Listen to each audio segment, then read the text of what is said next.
Apa makna muwafiq dan masbuk? Muwafiq maknanya makmum yang bila imam bertakbir, bila dia sudah bertakbir, Allahu Akbar, lepas makmum takbir, dia ada masa yang cukup untuk baca Fatihah sebelum imam rakaat.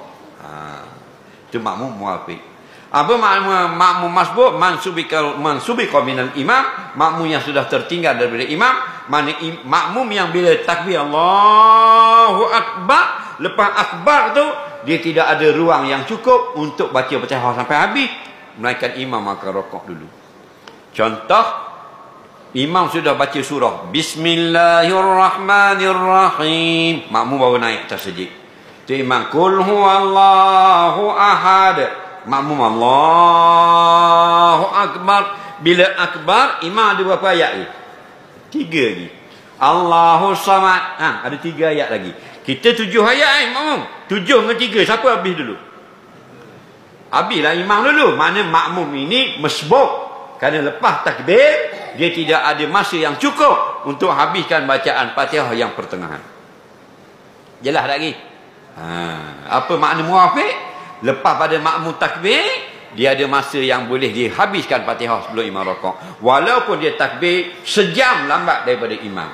Contoh sembahyang Isya. Tok imam takbir Isya pukul 8.30. Allahu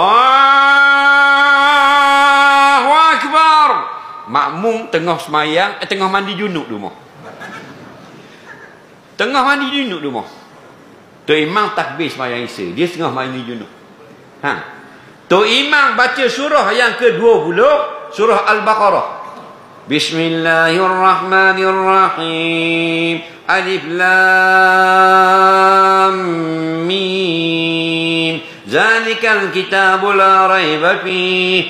Tu imam ayat ke-20, makmum baru sudah mandi. Tu imam ayat ke-30, tok makmum pakai baju, selesai pakai baju. Tu imam ayat ke-50, makmum start motor. Siapa sekiat jalan, tok imam ayat yang ke-60, makmum mampu motor, pelak mampu. Barang dah air. Tok imam ayat ke-70, makmum balik mula, ambil pelak lalu, cok masuk. Tok imam ayat yang ke-80, makmum balik mula, tak ingat pakai topi keledak.